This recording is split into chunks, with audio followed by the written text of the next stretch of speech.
Have you ever felt like you were doing everything right, but things just kept going wrong? Like you were being tested, pushed to your limits, and no one seemed to notice your integrity. Today, we're diving into a powerful story about a young man who faced exactly that. A story of temptation, betrayal, and incredible strength in the face of immense pressure. This isn't just an ancient tale, it's a mirror to the challenges we all face in our own lives. Imagine being sold into slavery by your own brothers. That was Joseph's reality.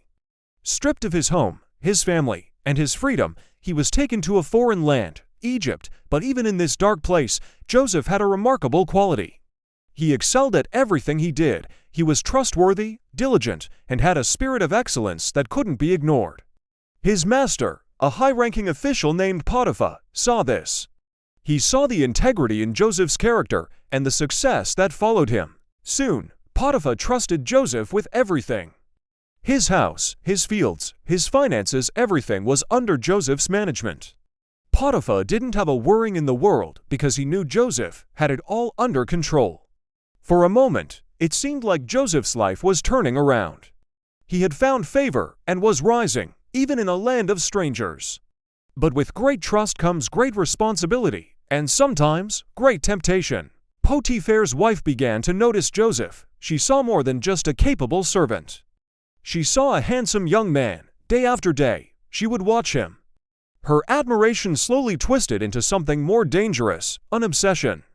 She began to make advances, speaking to him with inviting words, trying to lure him away from his path of integrity. Each day, Joseph politely refused. He was clear and firm. He reminded her of the immense trust her husband had placed in him. He said, "My master has put everything he owns in my care. How could I do such a wicked thing and betray not only him, but my own principles?" He wasn't just avoiding a mistake, he was standing for something greater. He was honoring his values, his master, and his own conscience. But she was relentless. The pressure mounted day by day. Imagine the weight on his shoulders. He was in a foreign land, a slave with no rights. Potiphar's wife was a powerful woman. Offending her could mean disaster. It would have been so easy to give in, to choose the path of least resistance. Who would even know? But Joseph knew. That's what mattered. His character was not for sale. One day, when all the other servants were out of the house, she saw her opportunity. She cornered Joseph, grabbing his cloak and demanding he come with her. This was the ultimate test. It was a moment of crisis. There was no one to help, no one to witness his innocence. In that split second, Joseph had to make a choice. Fight back, argue, or flee. He chose to run. He left his cloak in her hand and fled from the house, preserving his purity, but leaving behind the very evidence that would be used against him. He chose a clear conscience over a compromised life. He ran from the temptation, proving that sometimes the bravest thing you can do is to walk or run away from a situation that threatens your values. He didn't stay to debate or negotiate. He removed himself from the danger zone completely. This act of running was not one of cowardice, but one of immense courage and self-control. He valued his integrity more than his reputation, more than his position, and even more than his own freedom. Scorned and furious, Potiphar's wife took the cloak and wove a story of lies. She gathered the household servants and then her husband, crying out that Joseph, the foreigner, had tried to take advantage of her. She held up his cloak as proof. "He came in to me," she lied, "and when I screamed, he ran, leaving his garment behind." It was a masterful deception. Her words were filled with venom and deceit. When Potiphar came home, he heard his wife's story. He saw the cloak. He was filled with rage. Without a trial, without hearing Joseph's side of the story, he made a swift judgment. His trust was shattered, not by Joseph, but by a web of lies he couldn't see through. The man he had trusted with everything was now his greatest disappointment. And just like that, Joseph's world came crashing down once again. For standing firm, for doing the right thing, his reward was punishment. He was thrown into the royal prison, a dark, cold place reserved for the king's prisoners. From the manager of a great estate to a forgotten inmate in a dungeon, it seemed like a terrible injustice. Where was the reward for his integrity? Where was the fairness? It looked like his commitment to purity had led him to ruin. He was alone, betrayed, and locked away. From an earthly perspective, his situation was hopeless. He had lost everything: his position, his reputation, and his freedom, all because he refused to compromise. It's a moment that can make you question everything. Why bother doing the right thing if this is the result? But this is where the story takes a powerful turn. Even in the darkness of the prison, Joseph was not truly alone. His character, the very thing that got him into this mess, was also the key to getting him out.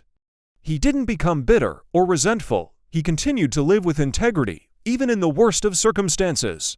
The prison warden saw the same spirit of excellence in Joseph that Potiphar had seen. Soon, the warden put Joseph in charge of all the other prisoners. Once again, Joseph was managing, leading, and bringing order to chaos. He turned the prison, a place of despair, into a place of purpose. His circumstances had changed, but his character had not. He remained faithful, trustworthy, and diligent. He understood that true strength isn't about avoiding hardship, but about how you conduct yourself within it. This part of Joseph's journey teaches us a profound lesson. Sometimes, standing for what is right will cost you. It might cost you friendships, opportunities, or your reputation. It might lead you into seasons of difficulty and misunderstanding. People might lie about you, and you might face unfair consequences. It might feel like you're being punished for your principles. But Joseph's story reminds us that our character is forged in these fires. It shows that even when it seems like we've been thrown into a pit, our integrity can shine a light that cannot be extinguished.